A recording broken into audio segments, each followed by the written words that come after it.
नमस्कार, मी देवयानी. स्वागत आहे तुमचं स्वाद महादेव का या कुकिंग चॅनलवर. मी इथे गॅसवर पॅन ठेवलेला आहे. त्यामध्ये मी 1 वाटी पाणी टाकलेलं आहे. पाणी चांगल्या प्रकारे गरम करून घ्यायचं आहे. पाण्याला एक चांगली उकळी आल्यानंतर त्यामध्ये आपल्याला इथे हिरवी मिरची, बारीक केलेली हिरवी मिरची टाकून घ्यायची आहे. त्यासोबतच इथे थोडीशी कोथिंबीर, अर्धा चमचा जिरे, थोडासा ओवा, चिली फ्लेक्स आणि इथे मी चवीनुसार मीठही टाकलेलं आहे, पण ते स्किप झाला, व्हिडिओ कट झाला. आणि थोडंसं तेल आणि चवीनुसार मीठही टाकलेलं आहे, पण व्हिडिओ कट झाला त्यामुळे ते व्हिडिओत आलं नाही. आता पाण्याला चांगली उकळी करून घ्यायची आहे या पद्धतीने. आणि ज्या वाटीने आपण पाणी मोजून घेतलं होतं त्याच वाटीने आपल्याला 1 वाटी बारीक रवा त्यामध्ये टाकून घ्यायचा आहे.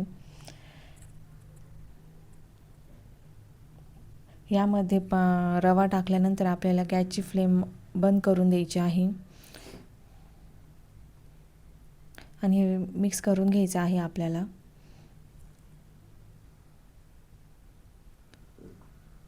या पद्धतीने चांगलं सर्व एकत्र करून घ्यायचं आहे. या पद्धतीने इथे तुम्ही बघू शकता का गॅसची फ्लेम ऑफ आहे. आता आपल्याला हे 10 मिनिट तसंच झाकून ठेवायचं आहे. या पद्धतीने 10 मिनिटानंतर आपल्याला ते व्यवस्थित सर्व मिक्स करून घ्यायचं आहे. हे नॉर्मल गरम आहे, पूर्णपणे थंड झालेलं नाही आहे, नॉर्मल गरम आहे. हे आपल्याला सर्व व्यवस्थित एकत्र करून घ्यायचं आहे. यामध्ये पाणी बिलकुल वापरायचं नाही आहे. तेवढ्याच यामध्ये हे सर्व व्यवस्थित एकत्र होतं. या पद्धतीने आपला उंडा तयार होतो. या पद्धतीने आता आपण याचे 2 उंडे तयार करून घ्यायचे आहे. या पद्धतीने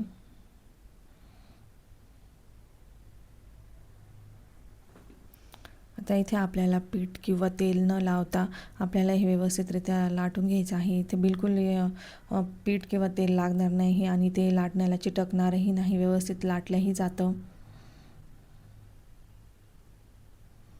या पद्धतीने आपल्याला व्यवस्थित लाटून घ्यायचं आहे.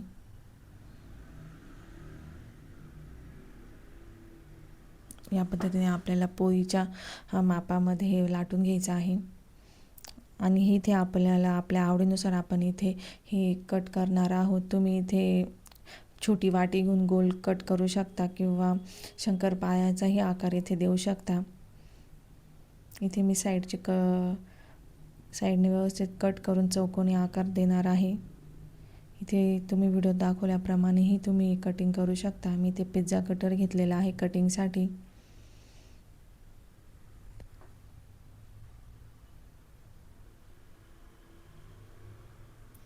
ते मी ट्रायंगल शेपमध्ये कट करणार आहे. या पद्धतीने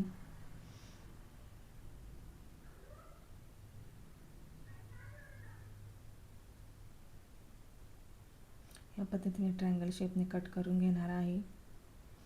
तुम्ही तुमच्या आवडीनुसार आकार देऊ शकता.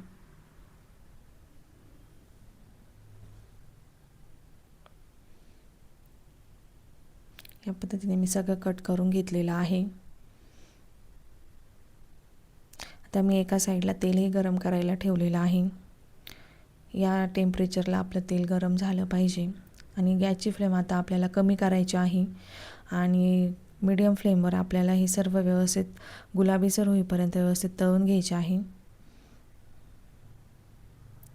तेल आपलं चांगल्या प्रकारे गरम झालेलं आहे.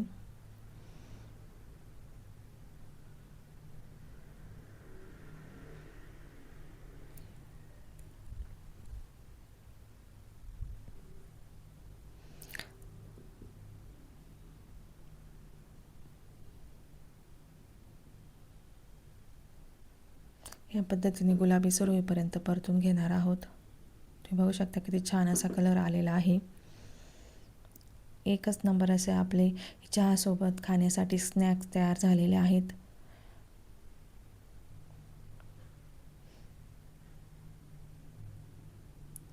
बिलकुलही तेलकट होत नाही हे आणि खायला तर अप्रतिम लागता.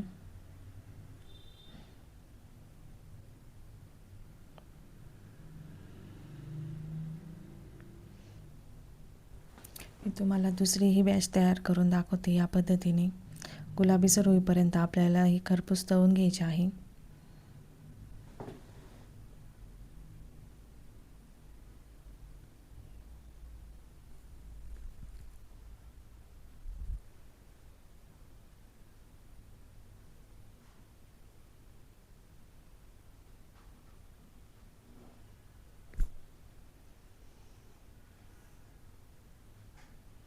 तुम्ही बघू शकता किती छान प्रकारे तळल्या गेलेला आहे.